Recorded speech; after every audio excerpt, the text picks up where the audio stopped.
Hi, I'm Linda Bond. Welcome to Love You Longmont. Today we have a special guest, Kimberlee McKee with the Longmont Downtown Development Authority.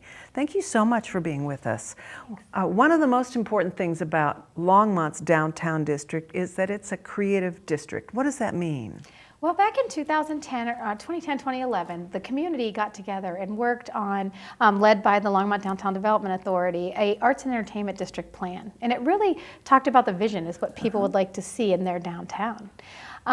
Once we started working that plan, we adopted it in 2011. The state of Colorado came out with guidelines for a creative district. Really? And so we really worked that plan. We got accepted in 2012 as one of the prospective districts and worked really hard as a community to become one of the certified creative districts.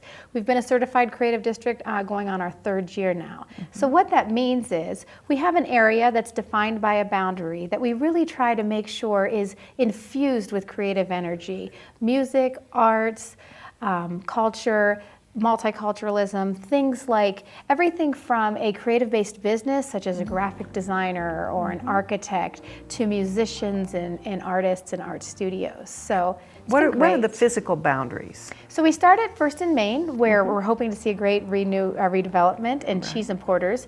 We go up as far north as Roosevelt Park Apartments at Longs Peak. We go over to Terry on the west, and basically down Kimbark till we get to 3rd, and then we kick over to Martin. I read an article about the things that cool people want in their downtowns. Would you like to hear? Absolutely. Coffee shops, craft breweries, live music venues, thrift stores, record stores, and believe it or not, tattoo parlors. Oh, well, I have to say, I think our creative district is very representative of what cool people want to see. Perfect planning. Yeah, you didn't even know for sure what cool people wanted, and you got it. Well, you know, interestingly, in our creative district plan, one of the things people wanted was live music. It was the #1 goal. And when we adopted that plan, there were maybe 3 to 4 places that have live music. Now there are 15 to 20 places that you can hear live music at our great restaurants and breweries and galleries and all kinds of places. So that makes it so exciting. Yeah. One of the things that you've put a lot of work in is the alley designs. Can you tell us a little bit about that? Yeah, absolutely. So we've been under construction. It's been a cone zone here, if you've noticed, but we do have these alleyways on the east and west side between the 300 and 600 blocks of Main Street that we've redesigned. We have undergrounded all the utilities. We have put in permeable pavers. We have tried to make them more aesthetically pleasing, as well with the breezeways. And this is a great connection between the parking lots and into downtown, but it's also one of those place-making things. We want a great sense of place when you come down here. It looks beautiful. Oh, thank you. And I'm sure people are appreciative, although during the construction it was probably hard. Yeah, it was difficult. We have great business owners here that were really able to deal with it. And we've been able to add things like art in the breezeways, lights, that type of thing. And it is a little bit of short-term pain, but I think we're going to have long-term gain in these alleys and access ways and things like that for our community. One of the things that I love is Second Friday. Now, what's the basis of Second Friday? So every second Friday here in our creative district, we basically have a celebration of all of the great things that are going on. So all of the art galleries do different openings, and they have artists, and all the restaurants are open. The retail stores are starting to be open. And it's just a great night. It's from 6 to 9, the second Friday of every month.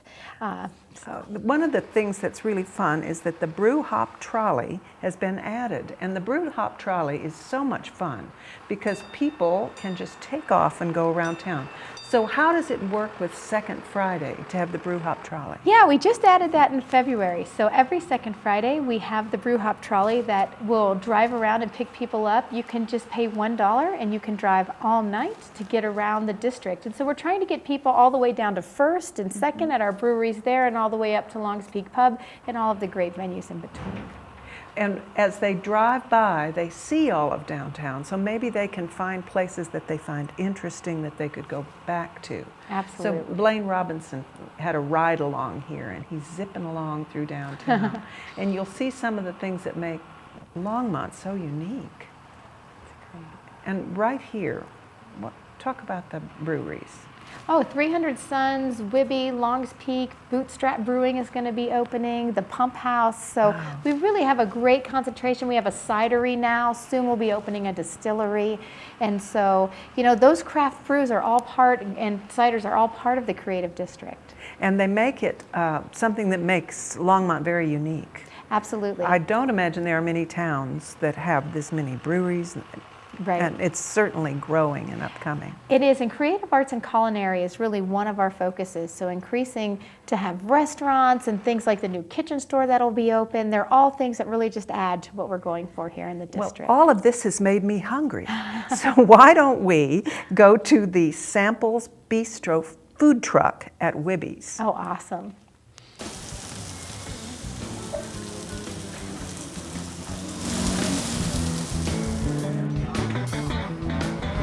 One bistro steak sandwich. A nice hot grill. We got a couple portions of hanger steak here. Take our onions, which we caramelize, house pickled red peppers, little provolone. We're gonna toast our hoagie off on the grill here. Now we're gonna take our gooey, meaty, cheesy love here. All day. We get a good scrape, because that's where the flavor is. To finish this off, we've got a little house-made horseradish sauce we affectionately call horsey. And that is your Samples World Bistro steak sandwich. Cheers, guys.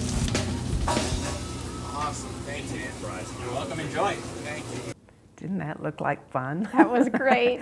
So give us the information again about Second Friday. So the second Friday in April coming up, it's always the second Friday of the week, starts at 6 o'clock, goes from 6 to 9, and our theme is Spring It, so it's a great time in spring, and we're going to have some hidden Easter eggs, and you can jump on, you can get a prize on the brew hop trolley, so it's going to be a great night. You have a special event coming up in May. Yeah, so all of the events are always on our calendar at downtownlongmont.com, but in May is the first art walk. It's May 20th, and so we're hoping that folks will be coming up.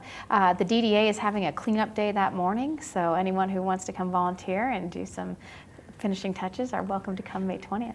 I think that we should probably stress that there is not a charge for this. You can wander around downtown, you can go to Art Walk. Absolutely, yeah. The events are free, and so they're always welcome to the whole community. And the people are hoping that guests will come in. Yes, absolutely. So don't stand outside on the sidewalk and just hope. That's exactly right. Yeah, go on and check out our great businesses. Hug a local business owner. Oh, that would be great. Yeah. I wanted to invite people. There's a special event coming up at the Hover Home. The Hover Home, as you know, is one of the historic homes in Longmont. And there's a special event coming up in August that's going to focus on the 1920s at the Hover Home. So April 15th, there is a 1920s fashion show and workshop at the Hover Home. It's absolutely free. If you have an inner flapper longing to get out, please come and see this. And so we went to Rockin' Robin. Rockin' Robin is in Niwot, but I'm pleased to announce in May they are moving to Longmont. So let's go visit Rockin' Robin. This is the first dress that we would have seen at the beginning of the 1920s. As you can see, the waist drops a little bit lower, the hemline rises. You're still in basic colors and lace.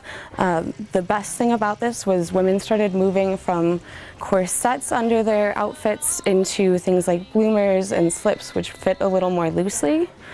Right at 1925, you would have started seeing most of the United States wearing things like these, which were flapper dresses, named after the tassels that come off of them. This dress would have been a little more typical of something you would have seen in the West during the 1920s. It is still end of the 1920s, so they were still a little more conservative on the west side of the United States. And then last but not least, these are called beach pajamas. As the name suggests, they were loungewear worn over a swimsuit to the beach, and this would have been the first time you saw pants on women. They'll eventually turn into the pantsuits that we see in the 1930s.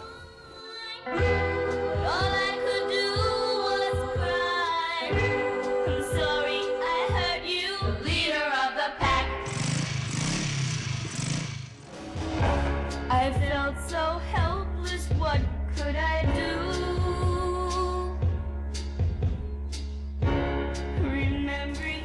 In the 1920s, women's hairstyles went into the short face. The bob and the finger wave and the pin curl were very indicative of the time. We had great Art Deco jewelry. Straight lines were very popular in the 1920s.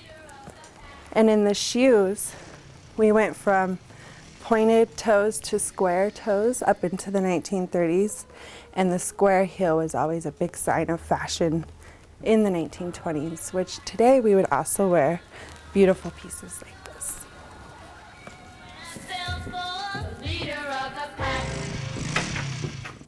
Thank you, Angela and Amanda at Rockin' Robin, and they're going to be at the free 1920s costume workshop at the Hover Home, and that's April 15th at 2 o'clock. It is again free, and they're going to talk about what people would wear in the 1920s.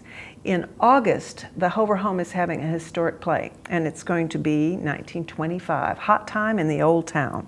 And this is just to get people ready to wear costumes and come and have fun in August. But the workshop is April 15th, 2 o'clock at the Hover Home, and it's free. Thank you so much for being with us. This was wonderful. This was Kimberlee McKee from the Longmont Downtown Development Authority, and she's told us all about fun things. So please come every second Friday. Are you off at any Nope, months? every second Friday of the Every year. second Friday. So don't forget, just put that on your calendar, check them on in, and it'll be a lot of fun. I want to thank Arts Longmont for furnishing the art for us today. We have two paintings by Diane Wood, and this pot in the back is a raku vase, and it is by Ginny Cash. So Arts Longmont has a lot of fun things by local artists. Thank you so much for being with us on Love You Longmont. I'll see you next time. The absolute best thing about my steak sandwich is it tastes just like Christmas. Love you, Longmont! And what I love about Longmont is that there's a different beer and a different type of food on the menu every single night.